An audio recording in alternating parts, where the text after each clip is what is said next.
Hey, it's your friendly neighborhood counselor, Dr. Will, and welcome to the Heal Always podcast. Wellness and welcomes to you all. I'm so excited to see you today because it means that you're ready to figure out how to get rid and reconstruct and transform these emotional malignancies. And so I am so happy you made it this far because once we get through this, then we get to the last section, which is self-mastery and internal reciprocity. And this is the foundation within secondary healing. So strap in, make sure you get your purpose paper, purpose pen, and your tea, and we're going to get started. Take your time. Look, I'm going to get mine right now. And did you breathe today? Make sure you breathe today. I don't think you breathed today. You just got here. I breathed today. So, Rick, 1 second.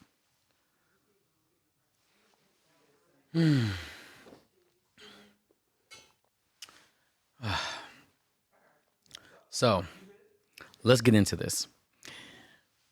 Before we talked about how we look at the world in 3 different ways, right? The world, the relationship, and the self.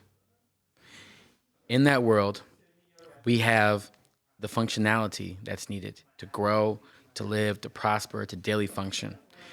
We look at trauma and we want to transform it into purpose. We look at illness and want to turn it into wellness. And we use the healing modalities, the healing modals, right? Physical, emotional, social, environmental, educational, family, spiritual, right? We look at these as a way to help understand how we look at healing. The world is in a state of emotional homeostasis, right? The world is actively healing from something. We're all healing from something. Nobody is just completely unbothered in this world, right? We are all changing, transforming, adapting. And so we have to look at this from a place that some of us are able to express feelings more than others. Some of us learn how to do it more than others. Some of us are forced to go through things that are beyond our capacity, right? And so it's important to understand that we have these emotional malignancies, right? These emotional malignancies, these feelings that are unresolved within us that change the way that we spread our authenticity. And then we have to live this life that's a representation of us that sometimes creates this distress, right? This moral distress, right? Of knowing who we should be. Because of a barrier, we can't be our most authentic self, right? And it causes this overdrive, this burnout, or this job life satisfaction issue, this imbalance that occurs. And so as we work on our emotional malignancies, I'm hoping you're finding that these feelings, these emotions, need to go somewhere, need to be understood, need to be felt, need to be heard, need to be seen, right? And the way that we express ourselves is how we authenticate ourselves, right? And so to do this, after doing this for so long, we become emotionally calloused, which means that we understand these feelings, but we don't understand what to do with them because we acknowledge them, but then nothing happens. So it's kind of like leaving food out, right? And so have you ever seen, like, for an example, when you see these strawberries, right, in this box, these strawberries, when there's one moldy strawberry, what happens? It starts crawling and creeping over into another one, right? It starts going over into another one. Then the other one gets it, and it gets spread and it spreads and it spreads. That's what happens when you don't live authentically emotionally with yourself. You start denying, when you don't address something in your life, it affects the way you connect with other people. It changes the way you connect with yourself, and it changes the way that you are connected to the world around you. And so you become desensitized to the things that mean so much to you, which is why people have to vacation so much, why people go on trips, you go to hikes, you go on retreats, you do these community events, you go to musical events, you go to art shows, right? Because you're supposed to resensitize yourself. And so many people are desensitized from what they're experiencing that they have to go to these places to reconnect. And so I'm hoping is that we reconnect with this experience. And to do that, this is the foundation of reset. What does reset mean? Remove every saturation, embrace truth, right? How do we remove every saturation and embrace truth? Through the learning and the processing. You're good. You're good. You're learning through the processing of actually the principles. So, what are the principles? We have five, right? We have five principles. First principle. Wait, actually, before I even get into this, let's take a deep breath because this is going to be a lot. So make sure you get your paper out. This is going to be a lot. Just real quick.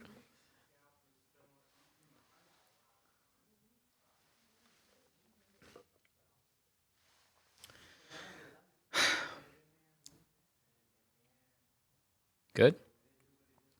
All right. So the principles are five affirmations, mantras, devotions, ways of living, ways of life, ways of healing, ways of looking at the world. There are five different lenses. Okay? These were created from psychological research I've done, psychedelic readings, experiential work, my own clinical work, my own life, my own liberation, my own story, and the stories of other healers that were before me. So it's really important to understand that the way that we're living these principles is not just a statement and then you just kind of like walk around. These are ways of living. So technically speaking, I could live principle one and I could live my whole life just in principle one. I could live my life only in principle two. I can only live my life in principle three. Each one of these have their own ways of living. And for those that truly reach self-mastery and internal reciprocity, they're able to see all five and they're able to live all five individually and connect them at the same time. It is a very hard thing to do, but I do have success stories. And I also have success stories that have not been successes yet. So I want to offer this to you. I want to offer this as a possibility for your healing process. So you ready? This gets really deep, and I would recommend highly to get the book because I go into it in a very much more detailed way. So, first principle, the action is never the reason. The action is never the reason. The action is never the reason. The action is never the reason. Say it with me. The action is never the reason. One more time. The action is never the reason. Okay? So, what does that mean? So, this is an understanding that the more you tell your story, the less you become of it. This is a very big principle because in the beginning of this, I learned your story. I understand the story of what makes you here today with me. What is your presenting concern? What brings you here today? And when you tell me your story, I'm thinking about all the 8 different healing modalities that you lived through. So if you tell me your entire story, I'm breaking it down in 8 different ways. And I'm learning the story in which you live your life. What story are you living? Is it your story? Is it the story that you've become? Is it the story that was forced upon you? Or is it the story that you believe so that you can make it this far? Because remember, we talked about motives and purpose, right? And so your motives are living a very creative and survival-like story that makes you have to be present to survive, right? Your motives are creating this life. Well, if I get through this, and this happens. If I get through this, well, because of this, because I lived through this, then this means I have to be like this. Well, if people are treating me this way, then this happens. Remember self-concept, right? And so it's important to understand that in the first principle, I'm learning the story that makes you feel like who you have to be right now versus the story you want to be. And so this first principle is very, very hard because a lot of times if you cannot understand this first principle, we cannot move forward. So if you cannot learn this first principle, we cannot move forward. Because you have to understand that the story that you are living, the story that you've been given, and the story from which you come from, they all have different lives. And which one are you choosing? And which one are you realizing that you can no longer be attached? So in this principle, it's understanding that we are living a life that is mentally obligated and emotionally unequipped. A lot of us are living lives that are mentally obligated and emotionally unequipped. So for your side quest for this first principle, it's going to be, how are you mentally obligated to things and emotionally unprepared or equipped to deal with it in your life? What are you highly devoted to, but you completely miss out on your own life in? I know some really great parents that are terrible people because they don't take care of themselves. Think about that. How much a parent has to sacrifice and remove themselves from their own life. And then they get to do it in about 18 to 20 years. They finally get back to themselves, right? How are you mentally obligated and emotionally unequipped to deal with life right now? So it's so important to really take time out to really focus on that. And so that's principle one. And, in the future, I will break these down a lot deeper in other podcasts. But just for the top, just the surface version, right? That's the tip of the iceberg. How are you mentally obligated and emotionally unequipped? That's principle one. Principle two, any unmet need results in irrational behavior. Any unmet need results in irrational behavior. Any unmet need results in irrational behavior. Any unmet need results in irrational behavior. Many times when we look at people acting out or making posts that are very ridiculous and uncalled for, or we have people making these passive aggressive posts and memes, that's an irrational behavior. Who are you talking to? Why do we need to see this? What's the point of it being seen? Why do we want this to happen? Right? So any unmet need results in irrational behaviors. And so you want to look at the behaviors. How are they acting out? What are they doing? How are they presenting themselves? How are they showing themselves in this moment? Right? This is the focus. This is the focus of understanding that these behaviors have a reason, right? Because remember, the action is never the reason. You can't take things for face value and think that that's just what it is in life.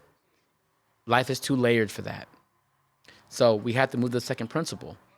What is the irrational behavior that's happening right now? Right? What is the irrational behavior that's happening right now? Look at that behavior. How are they acting? Right? Side quest.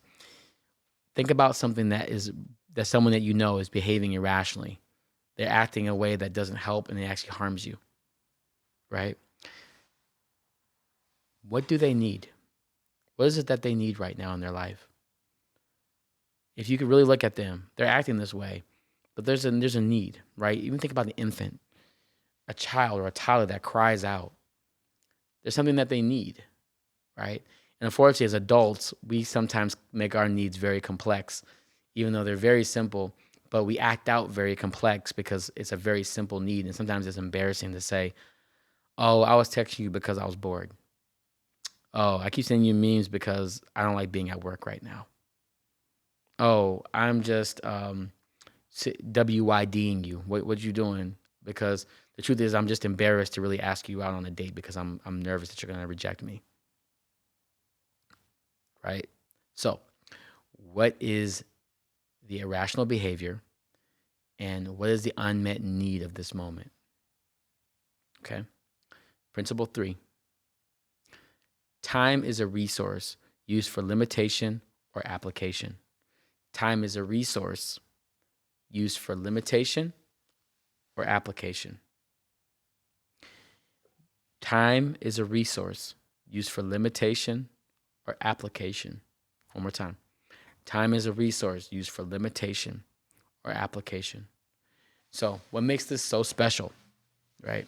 What makes this so special is that you actually have to understand what time is to you. Side quest. First things first. What is time? What does time mean to you?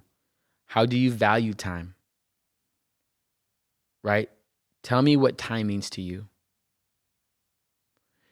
We have learned in our society that time is a level of efficiency, productivity. Time is money. Time is worth. Time is priceless. I can't be wasting my time, right? And the problem is that we don't see it as a resource anymore. We see it as something to spend or something that should not be wasted, something that is priceless, something that is efficiency, productivity, but which means that it's always fleeting.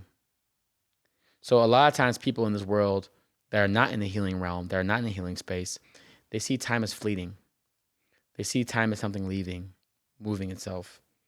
Time is slipping away into the future. Time is going back. We never see time as now. We never see, like think about it. The moment I ask you what time it is, it's already in the past. And it's already also becoming at the same time too. What time is it? It's becoming. So we have to reset this, right? We have to reset. So to remove the saturation of time, we see it as a resource. It's something you always have. I always have time. You're never late if you're meant to be there. You're never late if you're aligned. If you're supposed to be late, you're supposed to be late today. We'll make sure you, people I'm going to be late for work. You've been late for work. You don't even want to be there. You should be working on something that's more meaningful to you in your life. Right? So time is a resource. And now the second part, used for limitation or application. When I say limitation, I do not mean how you limit yourself and remove yourself or you put a boundary on yourself. What I mean is, remember before, sometimes strength, right, is stronger when you bend, right? The strongest gymnast isn't the one that's most muscular. It's how they're the most flexible, right? Because that impact matters so much. Knowing your foundation is so important. And a lot of us sometimes need to limit ourselves more so we can preserve ourselves for the things we need to apply more into, right? When people say, well, you need to just work out more. You need more time. You need to work out more. You guys got to be more. It's not about how good you work out. It's about how consistent you work out. Are you consistently working out? Working out should be a lifestyle, not a moment, right? They say the heaviest weight in working out is the door, right? Pushing the door to go into the gym, right? So it's really about the intentionality of your application. So how intentional are you about applying yourself in your life, right? Are you using time? Hey, like for me, the fact that I lost weight in such a short period of time was because I was intentional about how I spend my physical health. Oh, I had to limit my workload, my caseload for about 3 to 6 months so that I can make time to go work out. I had to change my time. I had to use it as a resource. Now that I gave myself time back, I got to apply time somewhere else, and I had to limit somewhere else too. So if you're applying yourself and you're not limiting yourself, then you're imbalanced. You have to limit yourself just as much as you apply yourself. So you have to make sure that your limitations and your applications are really being seen as a resource. So that's very important. So for a side quest, how are you looking at your healing modalities and time? So we have a wellness assessment survey that you can take that can actually look at how much energy you're putting into each healing modality. So for those of you that are in my inner circle, you're able to download that immediately and you can look at it, and you can also request a time to meet with me and we can go through it together. For those of you are not, you can always just message me and we can set up a situation that can happen that can make sure you get your services provided. So I highly recommend for this principle 3, time is a resource used for limitation or application, to write out all your healing modalities and ask yourself, how do you need to limit or apply, right? There should be a limitation to your physical health, and there should be an application. There should be a limitation to your emotional and an application to your emotional. There should be a limitation and application for your social. There should be a limitation or application for your financial. There should be a limitation and application for your family. There should be a limitation and application for your spiritual, and so on, right? So those things should be completely looked at so you understand how much resource you do. I'm going to invest time into this. I'm going to invest my time in limiting something. You can also invest in your limitations, right? That's discipline, right? And what comes from discipline? Reward. So it's really awesome that you have that. Principle 4, be everything, expect nothing. Be everything, expect nothing. Be everything, expect nothing. Be everything, expect nothing. So what I mean by this is you have to understand to do less and be more. Do less, be more. Do less, be more. Do less of thinking you have to be the best husband and be a present human being. Do less of thinking that you have to do 10 more emails at 1 in the morning and be more conscious of how much sleep and rest you need. Do less of the mental obligation and be more emotionally present, right? A lot of times we all have labels we live by. No one is excused from a label, right? Blurred, musician, therapist, these things, these labels. People know me through these labels. And so let's expand this. In my music world, some people don't even know I'm a therapist. So they just see me as a musician. They don't even see that world. All they see me as is a musician. And so they only treat me in a limited space, right? And so the behaviors that I do are based upon the world that they see me in. So some people only know you in a certain space, and they don't really know what you really believe in. They just know the thing that you do. And that creates an entire world, which also means that people only love you in a state of limited behaviors. So you have to be more than just that label. And so there are many of us that have all these labels that we identify of, but we have a core principle of ourselves as well. And so in the workbook, you will have an extra activity sheet that goes through all this. And so I call it a moral value system, right? It's a moral value system. And so it's these core principles and beliefs about yourself that you believe in that make you who you are. In principle 4, what I'm asking you to do is understand, are you able to remove yourself from a label and really sit in the core of who you are? How do you do that? And I have a way to do that. It's called finding self-mastery. It's understanding that the labels you represent will never be as great as the authenticity you come from.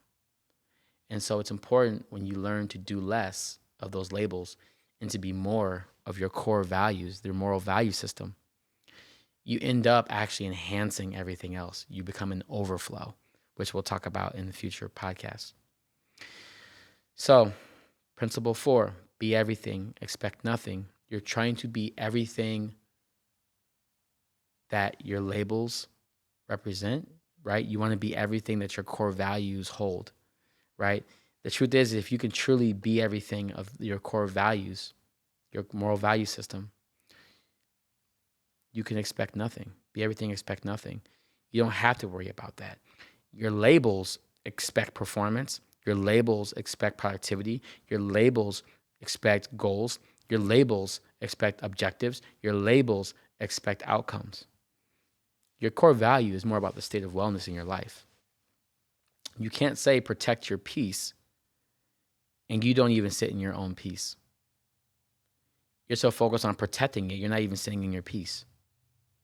We have to be more conscious about how we can be and do, right? So, be everything, expect nothing. Be everything, expect nothing. Be everything of your core value and expect nothing. That's how we get into this illness, into wellness, this motive, into purpose. This is how this works. And lastly, one of my favorites. Purpose is the human compass. Purpose is the human compass. Purpose is the human compass. We realize that when you understand your purpose, it doesn't matter where you are.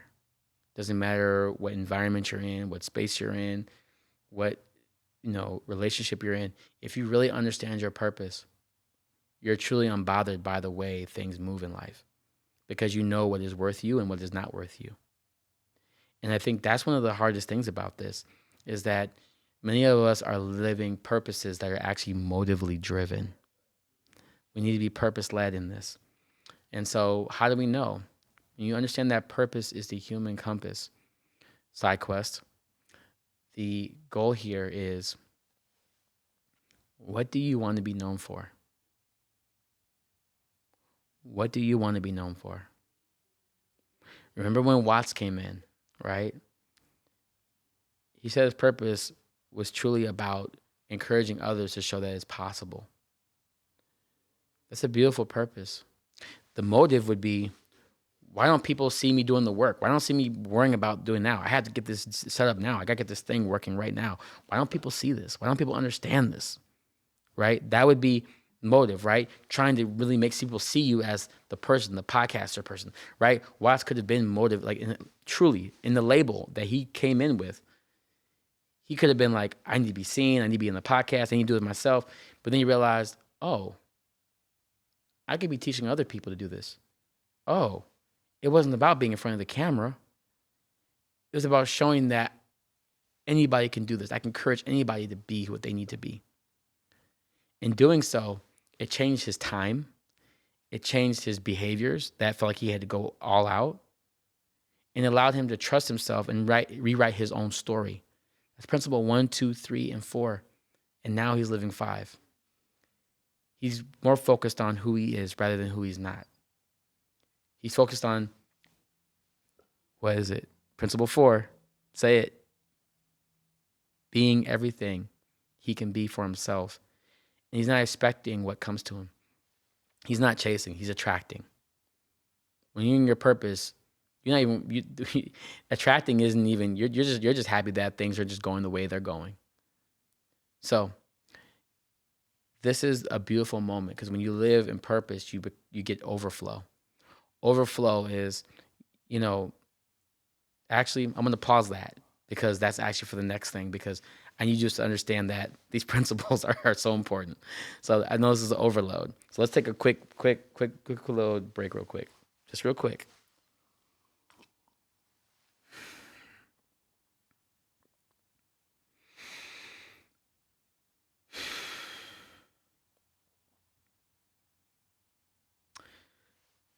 I get so excited about talking about this, because this is truly a life for me. And I get so excited about this. So thanks for slowing down with me. There are 5 principles, right? And these 5 principles have the ability to help you understand a world that is actively healing. And I don't know about you, but when you see people actively healing, it's a lot. They be going through it. Snot, nose, clothes changed, disheveled. And then they find themselves, they're finding their rhythm, they're finding their passion, they're finding their place. They mess up. There's trials and tribulations. There's just so much stuff happening. There's so much stuff happening. And then people will be like, oh, what you making for dinner? You having an existential crisis. You having the whole, oh my God. And then they're like, and then the kid comes up, can we have chicken nuggets for dinner? You're like, yeah, go ahead. Yeah, that's fine. It's a lot.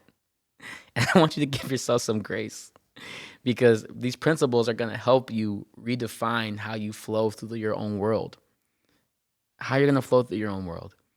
And principle 1, just doing a quick overview. Principle 1, it's all about making sure you're living the story that aligns to your purpose. Stop letting people write your story. It's time to write your own story. Principle 2, any unmet needs result in irrational behaviors. It's learning that your behaviors that may not be good or positive, they need something from you. What do you really need? The way that people are treating you, there's a reason why they're treating you this way. They have an unmet need, and it may not be you. Principle 3, time is a resource used for limitation or application. How are you spending your time? Are your health modalities being acknowledged? How are you living all those 8 healing modalities? Are you limiting yourself? Or are you applying yourself? What is the world that you're looking at? What is the world asking you to do with time being a resource? What do you want to do with your time? Reclaim your time. Principle 4, be everything, expect nothing. Be everything in your core so that nothing really matters. Because the world is moving with or without you. The world is spinning with or without you. People are living their life with or without you. People are moving on from you with or without you. There are people that don't like you and they've never met you before. They've never sat down because of one person that didn't like you. Now this person's choosing not to like you because they never met you. You cannot be focused on. There's no way that you can say you're authentic and think that everybody likes you. You're going to make mistakes. You are not going to be the best person you could have been. And I'm telling you, you're so worth it. You're so worth it.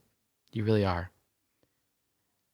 And all I'm asking you to do is to be everything that you believe in your core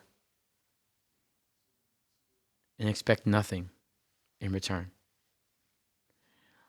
That reciprocity that you think you want from somebody, you don't want that.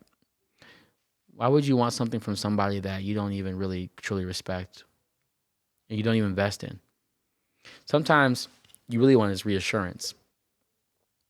What you're looking for is probably reassurance. The action is never the reason, right? It's not reciprocity you're looking for. You're looking for reassurance for who you are. So, and in principle 5, purpose is the human compass. Right now, some of you may be motively driven. You might be living your best motive life. And we have to be able to slow down and sit, right? We have to sit, S-I-T, slow down, interview, talk it out. We have to sit because the truth is that what you've made your purpose is really a motive, which is why you feel like you may not be getting what you need in your life done or completed or addressed, right? What's making you not start that project you've been talking about? In purpose, I'm not worried about when I'm starting. I'm worried about being that thing. I'm telling you, I am not ready to be doing a podcast right now, but I'm doing it. Why? Because I said I would. So let me give a brief example and then we'll head out. Principle 1, the action is never a reason.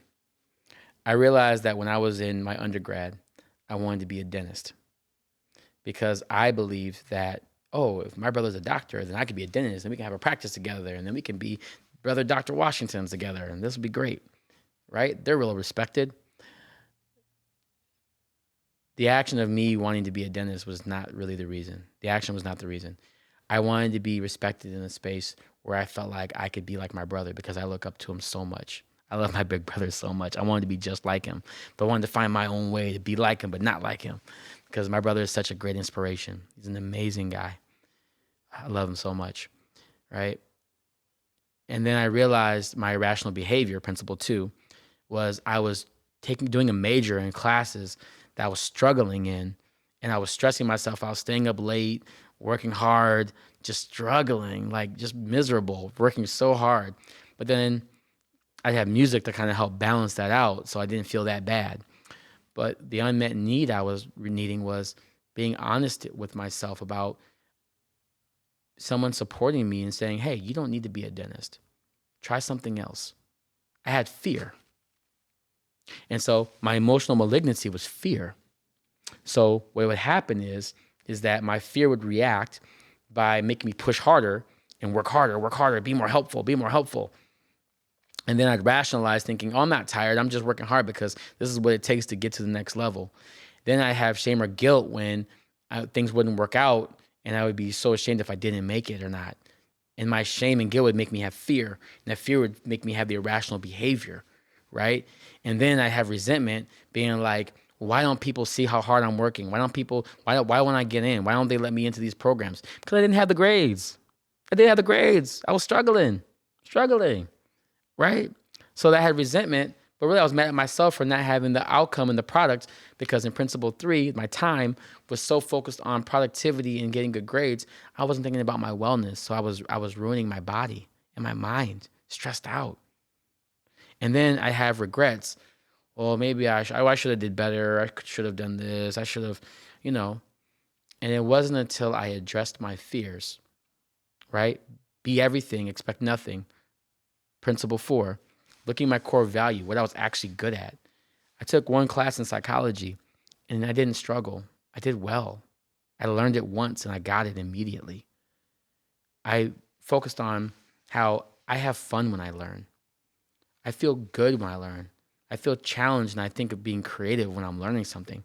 I wasn't feeling creative in my virology class, in my OChem class, 1 and 2, taking it 2 times. I didn't feel good taking those classes. I didn't feel good to be myself. And so I found that in psychology, I did feel good being myself, like I was playing music again, right? My core values. I understand what my 5 core values are. And so I was able to live that. And then I realized I still didn't know I was going to be a counselor yet, by the way. I just changed my major, right? I got through the fear. Fear was living inside of me. And I learned to address my fear and realize that there was something that I needed to reset. I removed the saturation of my fear and I embraced the truth of the joy I have learning psychology. And through that, I just did psychology and then I just found jobs in psychology. And it wasn't until I found myself in a counseling session that I find myself truly aligned. I love being present with people. I love to heal all ways possible. And I found my purpose. My purpose is to heal all ways, that's why I like my company phrase. That's my purpose. I never actually told anybody that. I'm trying not to cry right now.